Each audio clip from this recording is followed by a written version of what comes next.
We're live.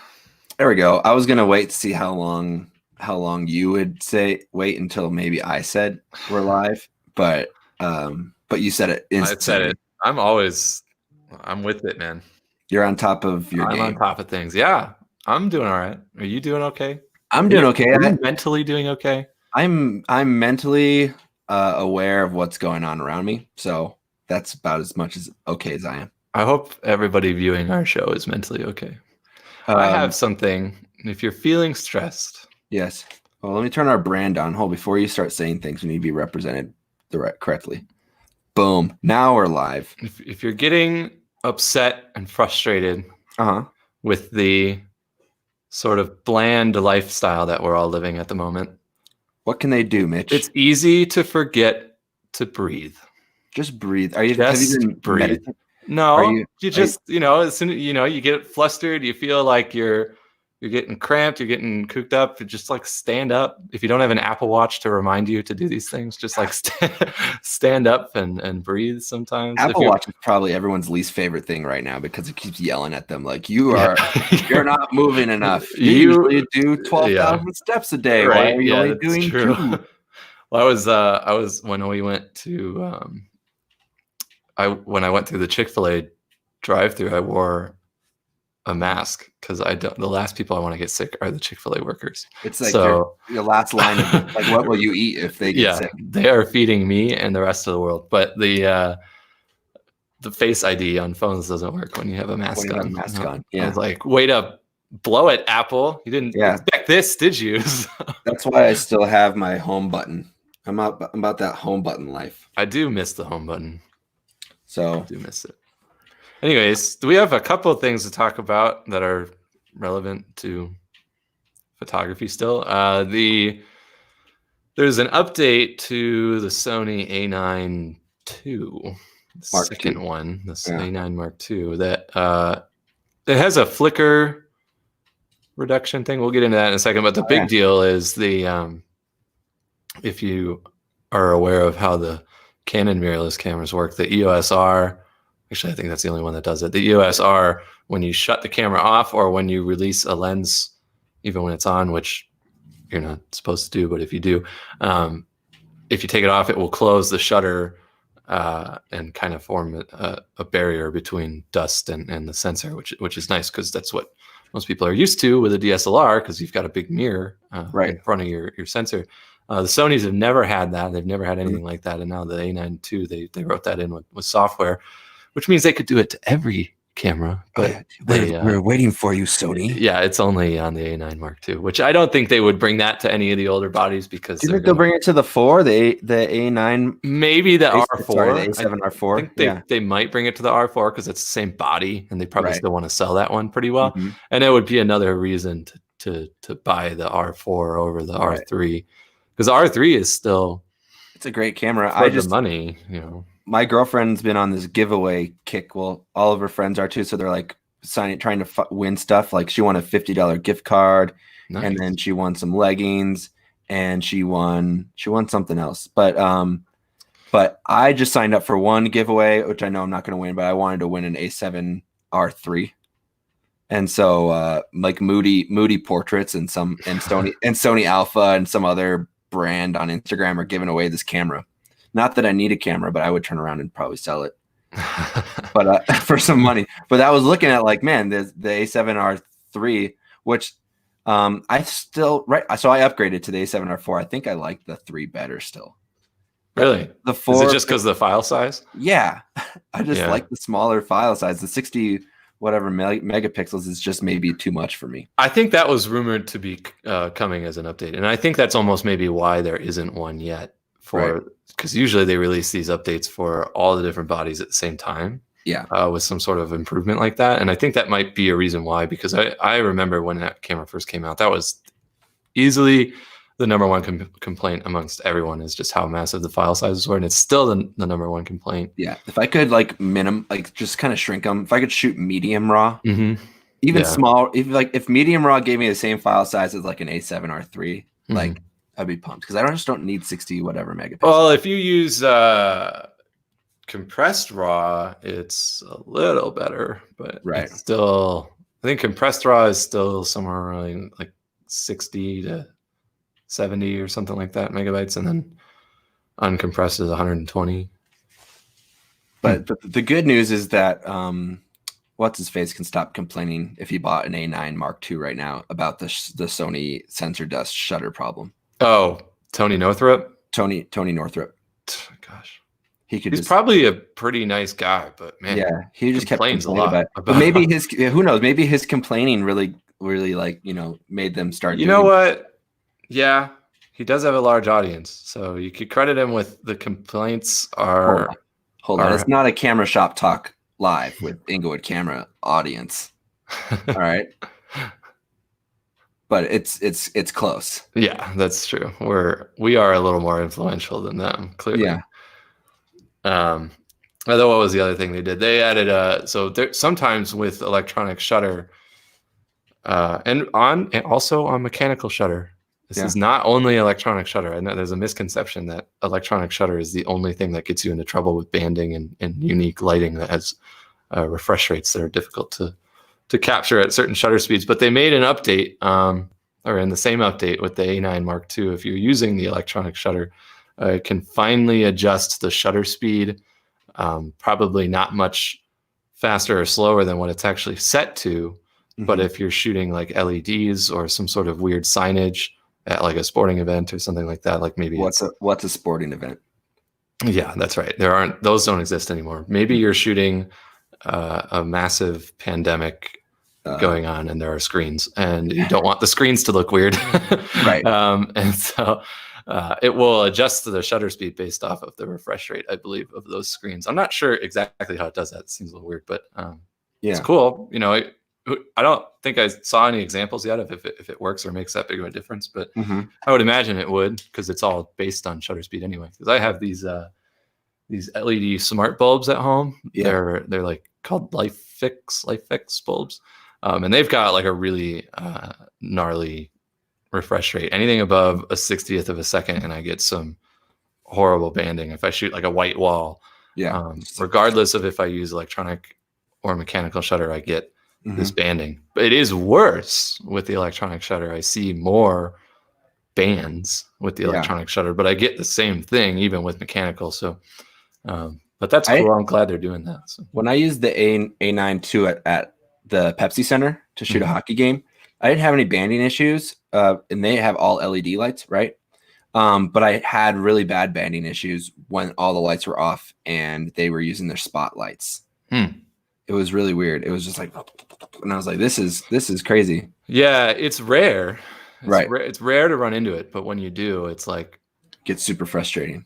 It's like, okay, this camera is supposed to be able to handle any lighting, any situation. That's why I dropped so many thousands of dollars on it, right? So all these sports photographers just sitting on these A9 Mark IIs, but they haven't used them for more than like 2 gigs. Right. It's the worst. Same with like the 1DX Mark III.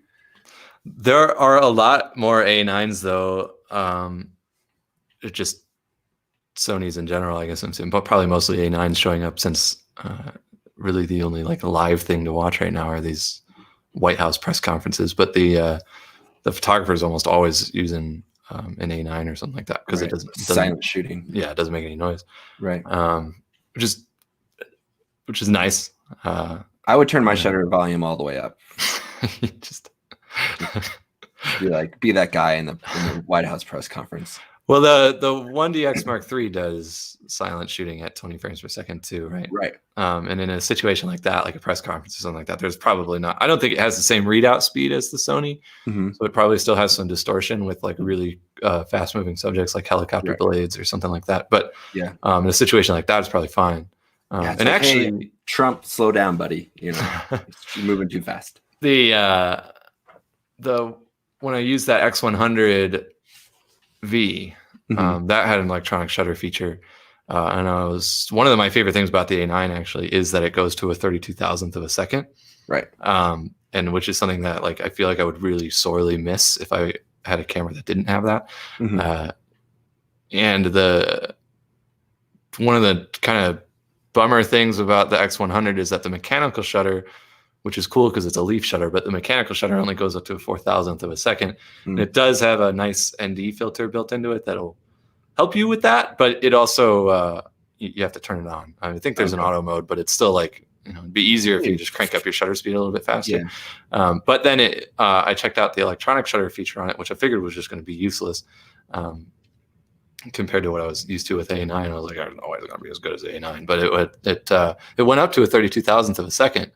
Right. And so I was like, oh, well, there's a pretty good solution right there. And then I tried a couple of things that were moving really quick, and it was actually really hard to get that weird band distortion that you get, the readout distortion with the electronic shutter with it. So cameras are getting faster and better. That I wouldn't be surprised if that's. Oh my gosh, what is it? Is that your air conditioning? That's my heat. Okay, I was about to say it's like 40 degrees out, man. No, I need it to be hot all the time. But the hopefully that's just what cameras use in the future. I know the click is satisfying, but your camera will last longer if it just has electronic shutter, no moving parts. No moving parts. So. Exactly. That's why it's kind of like mirrors are obsolete now, almost. Yeah. Is your mom watching right now? Has she said anything about my shirt? I don't know. I don't know if she's watching. I know she's either watching us or she's watching the reruns of the World Series of the Cubs anyway. So either way, we're rooting for.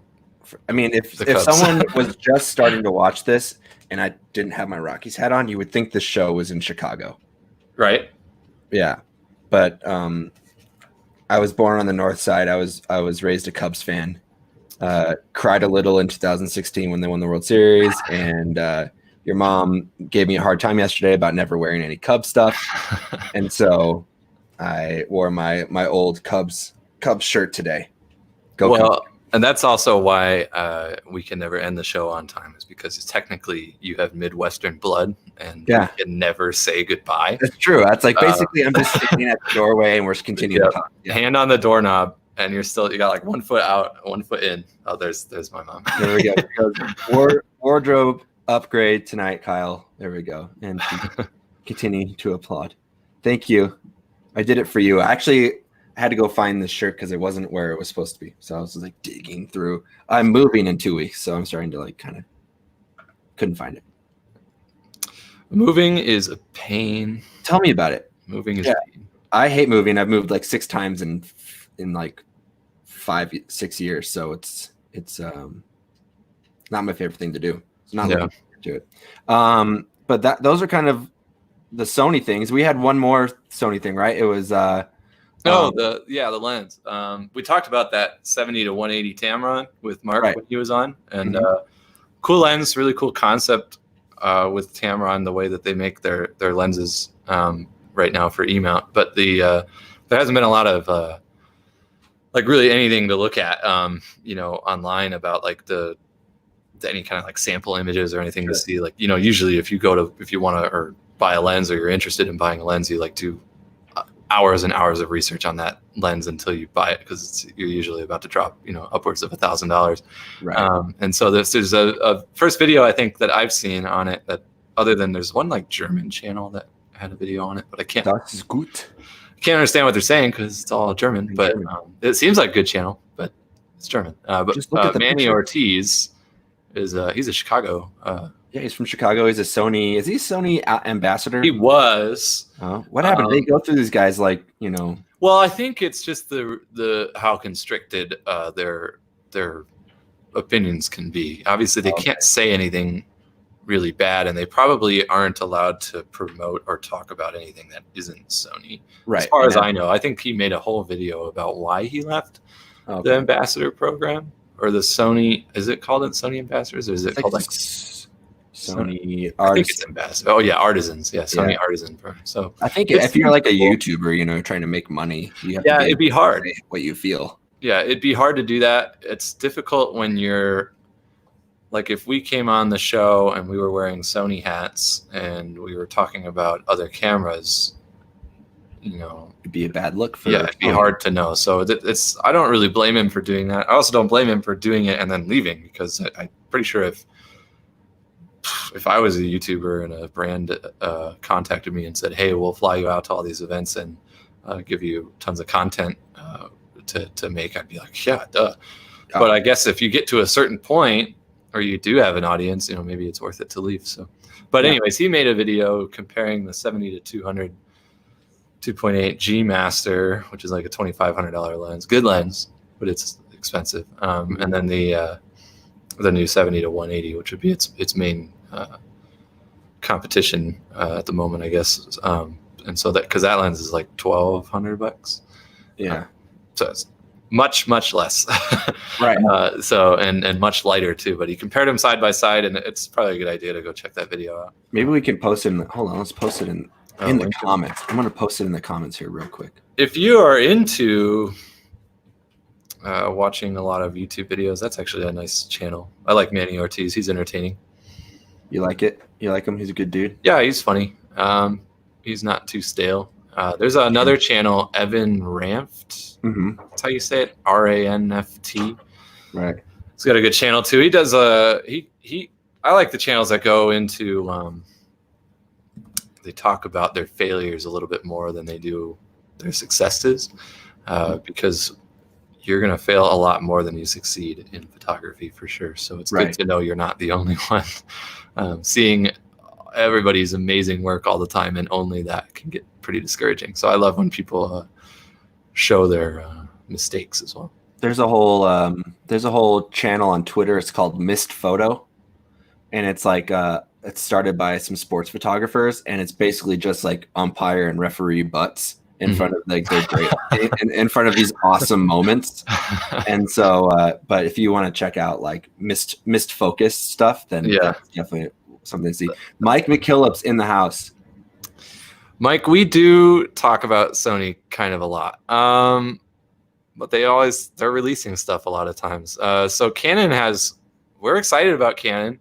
Right, R5's coming. The R5 is a really exciting new camera, and they've got some cool lenses available too. So I'm actually excited for what Canon does. You could, as big of a admitted Sony fanboy that I am, I'm more excited for the R5 than anything new from Sony at the moment. Because the R5 is did they drop the actual stats on the R5? Do you know? I don't think so. Really? I think there's a number of things that are confirmed, like there's no crop for video, but I don't know if we know exactly what resolution is not cropped. I don't know that it's confirmed that 8K is uncropped. Right. I think 4K is uncropped, but I don't know that for sure. Right. And then we know that it's dual card slots, like hardware stuff we know, but a lot of those.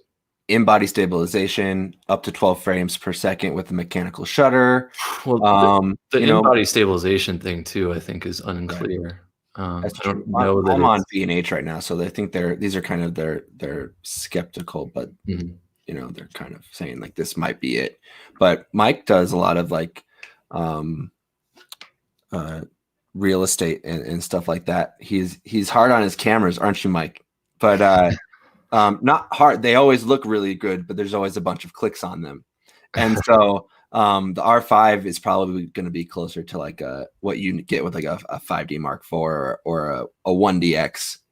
So it might be right down your alley. Yeah, that's actually, if I had, up your alley. I said I'm more excited for that one than anything Sony's coming out with, and that's because I'm disappointed with the Sony build quality, right? Which has no I have no reason to be hard on it or be upset with the build quality because I've never had an issue with one. But the Canons just feel better. They give you more confidence. So it's the R5 will probably be a really well built camera. The Sonys have sharp edges, and I'm kind of I like to put my camera down like on the ground, and so every time I get a new Sony, I put like one of those rubber covers over it for the first like month and a half I own it, and then I say this sucks and I can't feel my buttons, and I take it off. It's kind of a weird design. It looks nice. I think it looks nice, but it's a weird. It's not very functional. Right. That's why like DSLRs are kind of ugly because they're built for function, not form. So right. Hold on, we have our friend of the camera shop, Ross Evertson here. He says, hi, Adam. Is Adam watching and we don't know? Are you guys watching together, Ross? Or what's going on? Or are you calling Mitch Adam? Are you calling me Adam? Are we lost here? Or are you talking about Hausman? And if Adam Hausman is watching right now, announce that you're watching, Adam. So we know. But we have a full house here. We got, Mr. McKillop here, he does a lot of HDR shots, so he's bracketing and whatnot. Mm-hmm. So that's why. What he had a 1DX or a 5D Mark III or 4 come in with over 500 or 600,000 clicks. It was up there in like the most clicks I've ever seen on a camera with its original shutter. Oh my gosh, 500,000! I think the most I've seen is 300. Oh, really? That was on like a 5D1, like the original. The USA Today guy down in the Springs, he on his original 1DX, I think he's got over 1 million clicks. He's had the shutter replaced once or twice now. Oh my gosh! But they don't like just reset the clicks. They just because everything else in the camera is taking that photos that many times. Yeah. But yeah, that's technically the sensor, right? Has taken. We should do a show. Maybe not tomorrow because we have I'm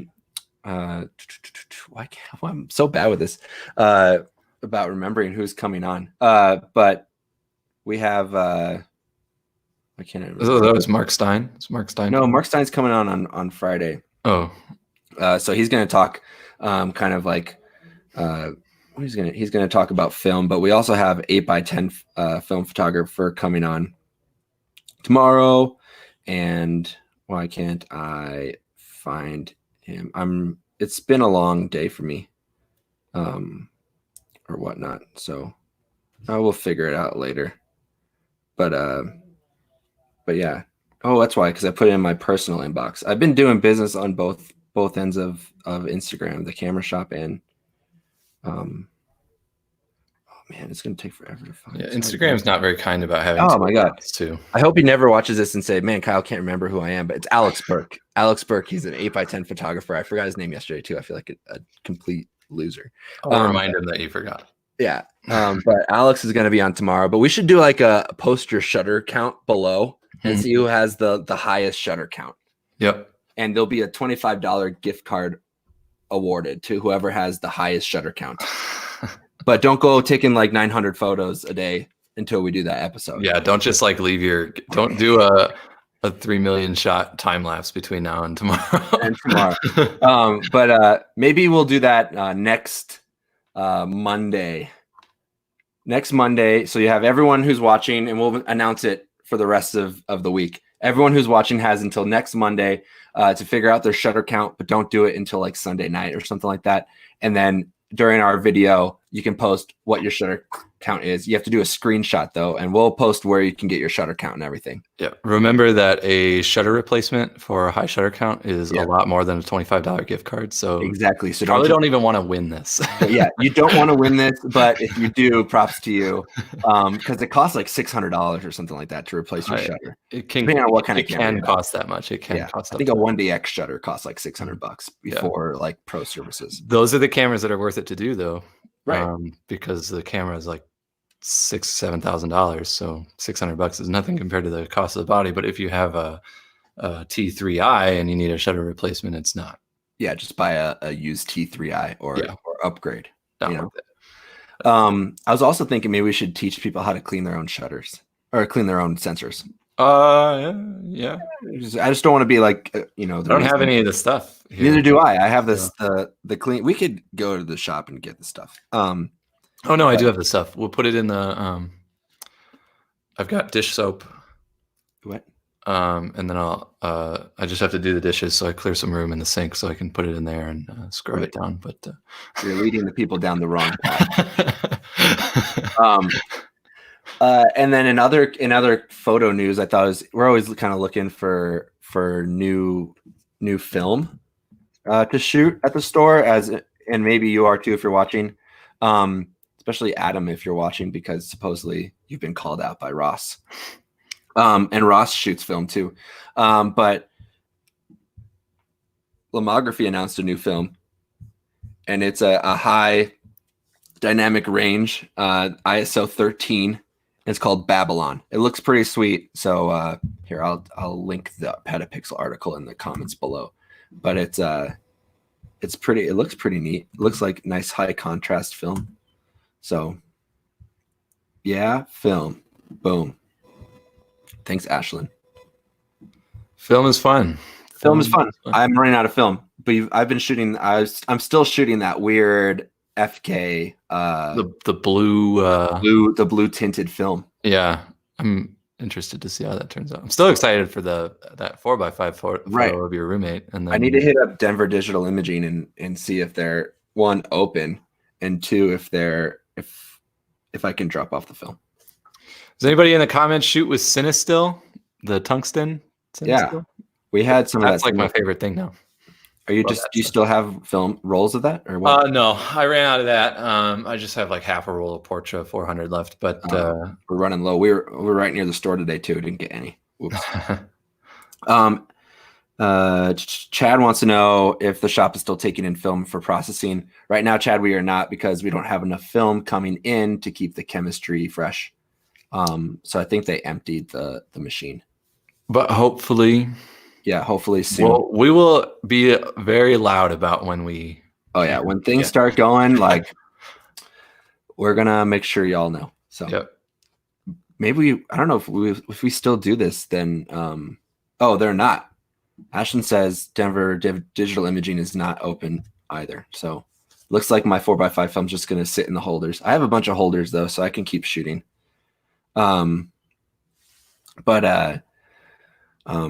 Where was I going with this?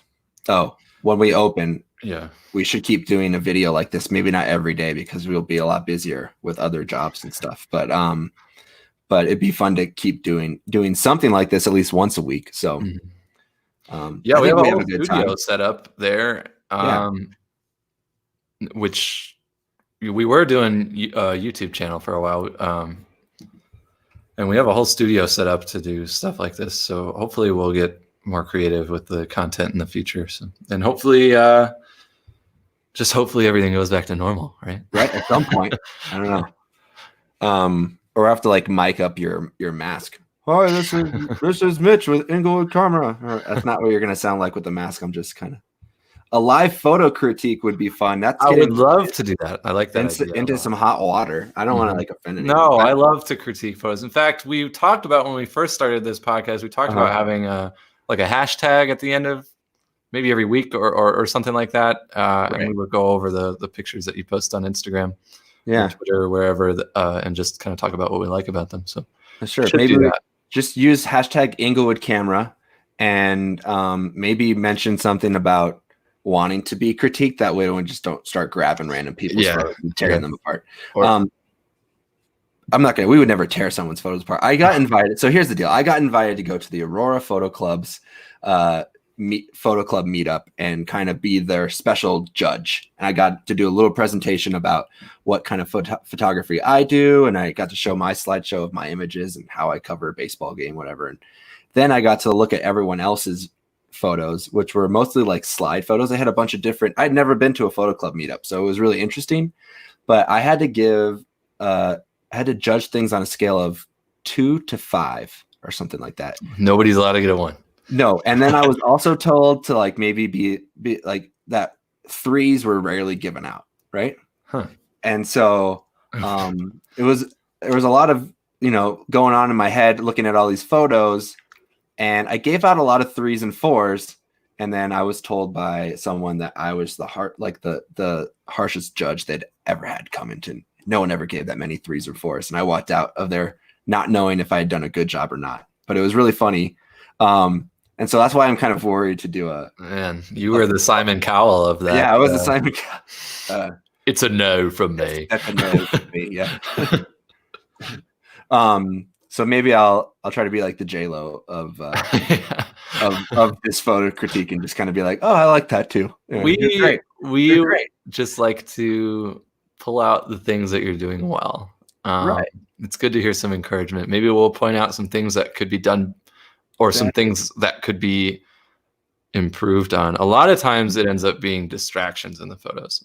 Right. Often it's just working harder to fill the frame with the intended subject. So how you tore apart my photo of bread. We had to take, during the one time we did photo critiques, you said I would have left the door out and I liked the shadow. And that's the thing with photo critiques. Photographers I didn't say that. Your friend said that. That's true. I just said that it was very bright there. Was it Matt? Was I Matt think Matt told you that the door could have been opened or something like that. I didn't tell you anything changed. I just said what my eye goes to, which is the brightest part of the image. So right, which is normally what I didn't think it was bad. I just pointed out. It's just my nature to point it out. Sorry. You gave me a picture of.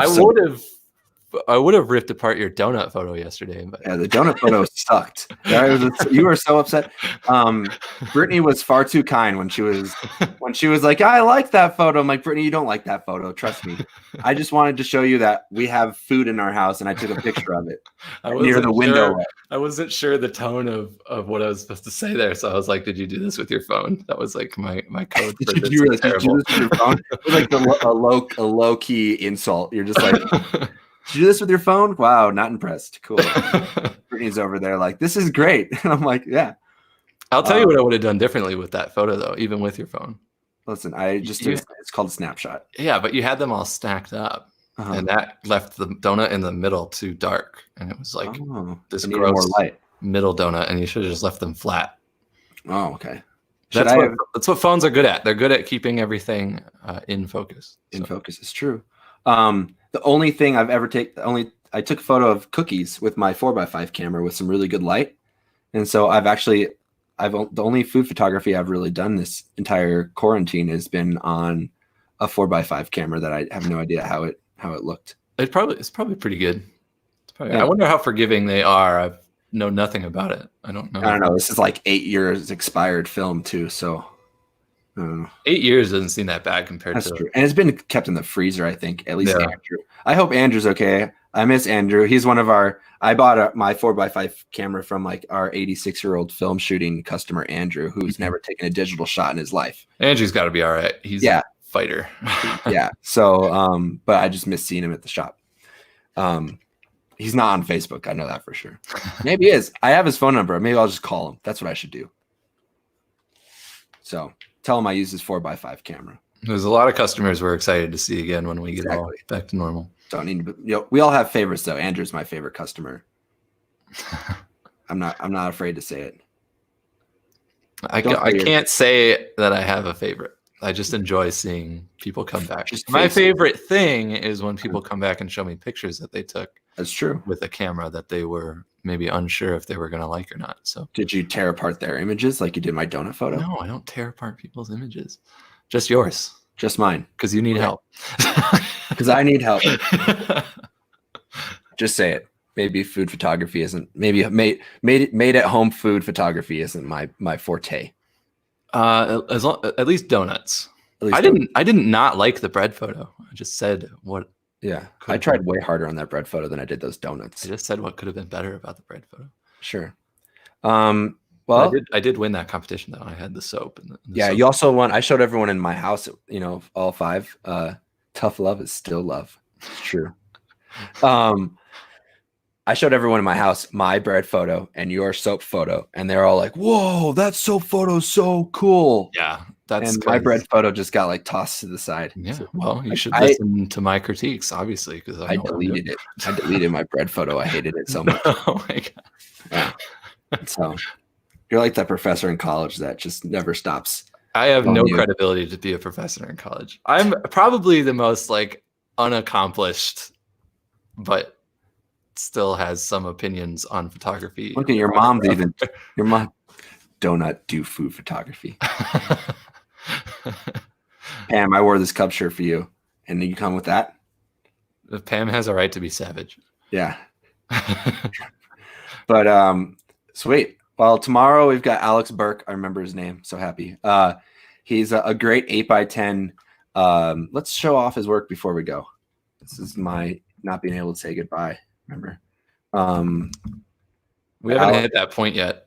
It's like average. It's like an hour long. The Midwest goodbye. But we've got Alex Burke on. He's a super talented 8x10 large format film photographer, and he does his own drum scans, I believe, as well. I want to ask him about that. And his film borders are actually real. Yeah. So all of you who are using that, what do we call it? Really like that picture, by the way. That's cool. Yeah. Oh, this is killer. This would be so cool to have a print of.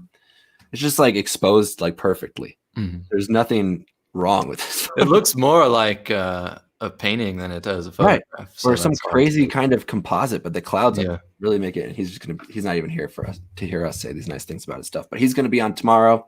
We're gonna talk about that stuff, and then and we'll talk all. If you have questions about film photography, large format film photography, this is probably the guy to ask. So, and then Thursday we've got your friends coming on, right? Yeah, they're on Instagram. They're the Wilderness Collective is their Instagram page. There's a period between every word, but they drive a cool overland vehicle. So we're going to talk about some outdoorsy / off-roading / camping lifestyle / travel photography. Right, that would be sweet. And then on Friday we have Mark Stein, who is also another film photographer. His stuff has been hanging up in the camera shop for like a couple months now. Mm-hmm. He shoots all those cool old neon signs, and that's more fun than you might think that it is. Going out and shooting old buildings and signs and stuff, it's actually really fun. Just finding them is the fun part. I think it's right. It's like a scavenger hunt. Mark wants to. What do you want? He wanted to talk about red scale. This is stuff getting way above my pay grade, folks. But he wanted to talk about. Let's see. He messaged me on Instagram today. We want to talk about do-it-yourself red scale, and then shooting on expired film. And we're going to show some examples and images of the stuff he shoots. So tune in every day this week, because it's going to be a packed week for the rest of the week of great photographers. And then Glenn, we got to have you on next week, man.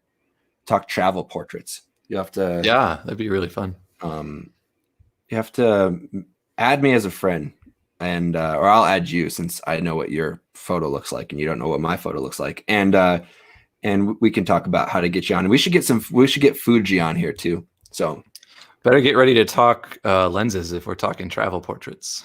Boom. Yeah, mostly primes, right? Am I right? Yeah. Awesome. Or anything really. We can talk anything. We'll talk. This is the camera shop talk. Yeah. Right.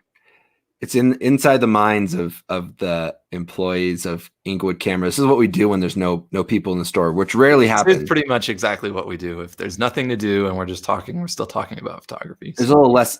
There are less insults on this show than he's a Tamron. We know you're a Tamron guy, Glenn. So let's talk about those Tamron primes you shoot. We love Tamron too.